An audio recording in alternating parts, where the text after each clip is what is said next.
남자, 여자 몰라요. 여자도 남자 몰라요. 백수, 백조, 탐구 생활. 먼저 백수 탐구 생활이에요. 멋들어진 슈트를 걸친 채 퇴근한 남자가 엄마에게 엄청난 액수의 용돈을 건네요. 엄마는 이게 꿈이냐 생시냐며 좋아해요. 남자는 못 믿겠으면 자신의 볼을 한번 꼬집어보라고 말해요. 엄마가 남자의 볼을 꼬집어요. 헐, 안 아파요. 하나도 안 아파요. 왜 안 아프지? 남자가 눈을 번쩍 뜨며 꿈에서 깨어나요. 꿈에선 잘 나가는 회사원이었는데 현실은 시궁창이에요. 대학 졸업한 지 몇 년이 지났지만 취업을 못한 남자는 엄마에게 줄 용돈은커녕 소주 한 병 살 돈도 없고 멋들어진 슈트는커녕 몇 달째 단벌 추리닝 차림이에요. 짜증이 솟구친 남자가 다시 낮잠이나 자야겠다 싶어 누우려는데 대학 동창놈이 술 한 잔 살 테니 나오래요. 술? 마침 소주 한 잔 생각이 간절했는데 꽁술 찬스가 생겼어요. 이런 건수를 거부하는 건 백수의 자세가 아니기에 남자는 오케바리를 외치며 불이 나게 달려나가요. 약속 장소에 도착한 남자가 친구 녀석에게 다가가요. 그런데 주위에 이미 취직에 성공한 대학 동창 녀석들도 여럿 나와 있어요. 왠지 불길한 예감이 들긴 하지만 친구들에게 다가가 인사를 하고 자리에 앉아요. 역시나 남자가 자리에 앉자마자 친구 녀석이 이구동성으로 외쳐요. 너 취직은 했냐? 이 비호감 시키들 반갑다는 인사도 없이 빗으로 가슴을 후벼파는 말부터 던져대요. 속에서 뭔가 욱하고 치밀어 오르지만 꾹 참고 술을 마셔요. 얘들은 술값을 내줄 능력 있는 직장인이니까요. 하지만 친구 녀석들의 염장질은 끝날 줄 몰라요. 직장에 대한 눈을 낮춰라. 찾아보면 일할 곳은 천지에 깔렸다. 정 안 되면 기술이라도 배워라. 등등. 엄청 생각해주는 척하며 충고를 해대요. 남자는 지금 이 상황이 기가 막히고 코가 막혀요. 학창시절 남자보다 성적도 떨어지고 대인관계도 떨어지던 찌질이들한테 이런 충고를 듣게 될 줄은 몰랐어요. 성질 같아선 지금 사람 약 올리냐. 니들은 취직했으니까 속 편하게 떠드는 거지. 지금 나도 필사적이다 하며 술상을 뒤엎고 싶지만 꾹 참아요. 아까도 말했지만 얘들은 술값을 내줄 능력 있는 직장인이니까요. 얘들아! 그런데 오 마이 갓, 술자리에 학창시절 여친이 나타났어요. 친구 녀석이 오랜만에 얼굴이나 보자고 불렀대요. 대학 졸업 후 취직에 실패하고 방황할 때 남자에게 미래가 보이지 않는다며 이별을 통보한 잔인한 여친을 이 자리에 부르다니. 저식히 남자에게 원한이 있는 게 분명해요. 멋지게 성공해서 나랑 헤어진 걸 후회하게 만들어주겠다 맘먹었는데 이런 상황에서 만나니 초라하기 한이 없어요. 남자는 예전 여친이 말이라도 붙여오면 어쩌나 싶어 무작정 술만 들이키기 시작해요.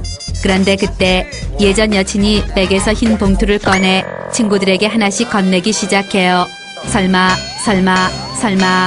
그건 아니겠지 했는데 역시나 청첩장이에요. 다음 달에 시집간대요. 순간 술맛이 뚝 떨어져요. 이제 아무 사이도 아니고 다시 시작하고 싶은 마음이 있던 것도 아닌데 마치 또 차인 것 같은 기분이 들어요. 그러다 결국 이렇게 된 건 남자가 취직을 못한 것 때문이란 생각에 이르러요.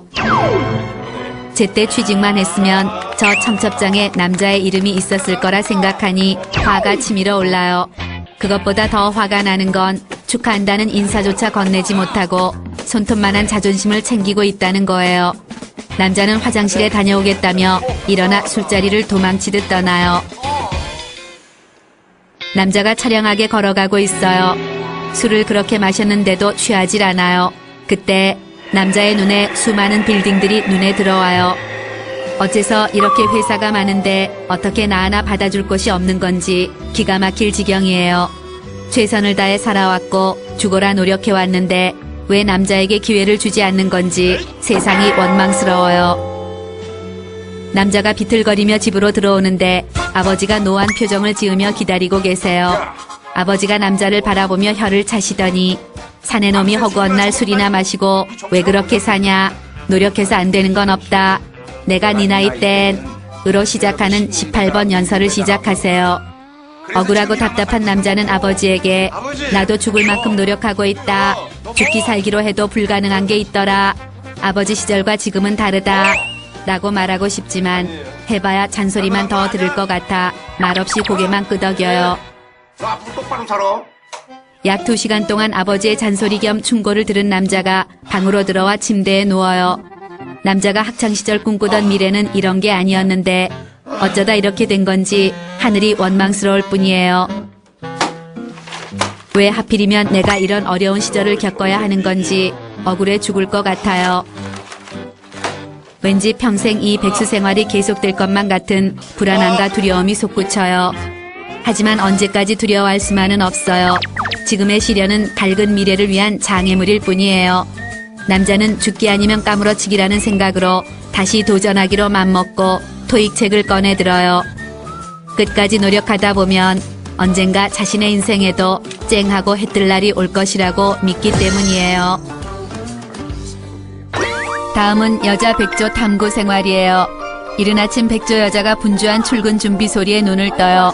아침 일찍 눈을 떴지만 백조 여자는 자신의 기상을 가족들에게 알리지 않아요.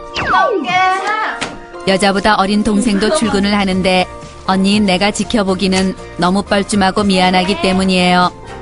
이때 여자의 위장이 꼭꼭 꼬르륵 요동치기 시작해요. 하지만 백조 여자는 굶어 죽는 한이 있어도 자는 척을 해요. 아직은 배고픔보다 자존심이 중요하니까요. 잠시 후 집안이 조용해졌어요. 백조 여자는 그제야 방문을 살짝 열고 밖으로 나와요. 1년을 백수로 지내고 나니 식구들과 마주치지 않는 시간이 가장 마음이 편해요. 백조는 이 타이밍을 이용해 아침 겸 점심을 챙겨 먹기로 해요. 그런데 이때 오 마이 갓 따르릉 따르릉 전화가 울려요. 분명 엄마의 친구거나 이모 아니면 할머니일 게 분명해요. 여자가 전화를 받는다면 넌 왜 아직까지 집에 있냐 로 시작해. 아직도 취업을 못한 거냐, 남자는 없냐, 그럼 선 봐서 시집이라도 가라 등등. 백조 여자 가슴을 호벼파는 13,255가지의 말을 듣게 될 게 뻔해요. 여자는 집에 없는 척 쌩까요. 이때 여자의 집에 벨이 울려요. 택배래요. 택배 아저씨가 여자를 백조로 볼 것 같아 쌩까요. 이때 경비실에서 인터폰이 울려요. 경비 아저씨가 여자를 백조로 볼 것 같아요. 쌩까요. 여자는 집에 찾아오는 모든 사람들을 쌩까며 투명인간처럼 지내요. 그래야 마음이 편하니까요. 이때 여자의 핸드폰에 문자가 와요. 오 마이 갓. 2시간 후에 엄마가 친구들이랑 집에 올 거래요. 문자 안에는 백조에게 나가 있으란 말은 없지만 이것은 백수인 딸내미가 집에 있는 게 창피하니 밖으로 나가 있으란 뜻이 100% 분명해요. 백조 여자가 집에서 쫓겨나듯 외출 준비를 해요. 나갈 타이밍을 놓쳤다간 방 안에서 없는 척 해야 하는 최악의 경우가 생길 수 있으니 서둘러야 해요. 그런데 오 마이 갓. 튀어나온 추리닝 바지에 똥머리를 한 여자 꼬라지가 그지그지 상그지가 따로 없어요. 이렇게 나갔다가는 동네방네 나 노는 여자요, 난 할 일 없는 백조요 하고 광고하는 거나 다름없어요. 백조 여자는 갈 곳도 없고 빨리 나가야 하지만 풀 메이크업과 풀 코디를 해요. 여자는 겉모습이 초라하면 보는 사람들이 무시할 수 있으니까요. 여자가 밖으로 나왔어요. 그런데 헐, 어디서 무엇을 해야 할지 막막해요. 친구를 불러볼까 생각해요. 이 시간에 부를 친구가 없어요. 놀고 있을 백조 친구를 불러봤자 서로 돈도 없고 우울한 푸념만 할 게 뻔해요. PC방에 갈까 생각해요. 여자 혼자 PC방에 가기 너무 뻘쭘하고 한가해 보여요. 기분 전환 겸 아이 쇼핑이나 갈까 생각해요. 사지도 못하는 물건을 보면 속만 쓰릴 것이에요. 이 지구상에 돈 없는 백조 여자가 대낮에 할 수 있는 건 아무것도 없는 것 같아 씁쓸해져요. 이때 여자의 앞에 출입증을 목에 건 여자들이 우르르 지나가요. 저 지집에 나보다 뭐가 잘났길래 저 목걸이를 목에 걸고 회사를 다니는 걸까 싶어요. 그런데 은주야, 오 마이 갓. 은주 맞지? 출입증을 목에 건 여자가 백조 여자의 두 손을 잡고 반갑다며 방방 뛰어요. 이런 오라질 대학 시절 친구였어요. 이때 친구가 왜 이렇게 연락도 안 되고 모임도 안 나왔냐고 타박해요. 백조가 되니 친구들을 만날 돈도 없고 놀고 있는 것이 쪽팔려 일부러 피한 것이었지만 너무 바빠 그랬다고 뻥까요. 이때 친구가 할 말이 많다며 여자를 끌고 커피숍으로 향해요. 엉덩이를 붙이자마자 친구는 123가지의 질문을 퍼붓기 시작해요. 남동생은? 요즘 어떻게 지내냐? 회사는 어딜 다니냐? 남자친구는 있냐? 이 지집에 참 궁금한 것도 많아요. 남들에게는 일상적인 질문일지 몰라도 백조에게는 청문회보다 더 고통스러운 질문들이에요. 여자는 쿨한 도시녀로 빙의해 얼마 전까지 회사를 다니긴 했지만 너무 힘들어 때려치우고 지금은 자기 발전을 위한 시간을 가지며 잠시 쉬고 있다고 뻥까기로 해요. 그러자 친구가 박수까지 쳐주며 너무 부럽다. 나도 회사를 당장 때려치우고 싶은데 용기가 없어서 다니고 있다며 여자를 추켜 세워줘요. 부럽긴 개뿔. 저 기집애는 백조인 나를 동정하고 있는 게 분명해요. 당장 이 자리에서 박차고 일어나고 싶어요. 하지만 이런 쌍쌍바 시츄에이션이 있나. 먼저 일어나면 커피값을 내야 할 것 같아요. 자존심은 상하지만 참기로 해요. 터덜터덜 집으로 돌아가는 길. 여자는 울컥 눈물이 나요. 남들보다 조금 늦게 취직을 하고 남들보다 조금 더 헤매고 있는 것뿐인데 가족에게도 친구에게도 떳떳하지 못한 죄인이 된 것 같아요. 이때 여자는 직장이고 뭐고 사람들 말대로 취업 대신 선 봐서 결혼을 하는 취집이나 할까 하는 고민에 빠져요. 하지만 요즘 남자들은 직장 없는 여자는 쳐다도 보지 않을 거예요. 이때 여자의 눈에 오늘의 운세가 보여요. 그동안 오늘의 운세 따위는 다 미신이라 생각했지만 오늘 같은 날은 앞으로 내가 어떻게 될 것인가 너무너무 궁금해져요. 그런데 언빌리버블.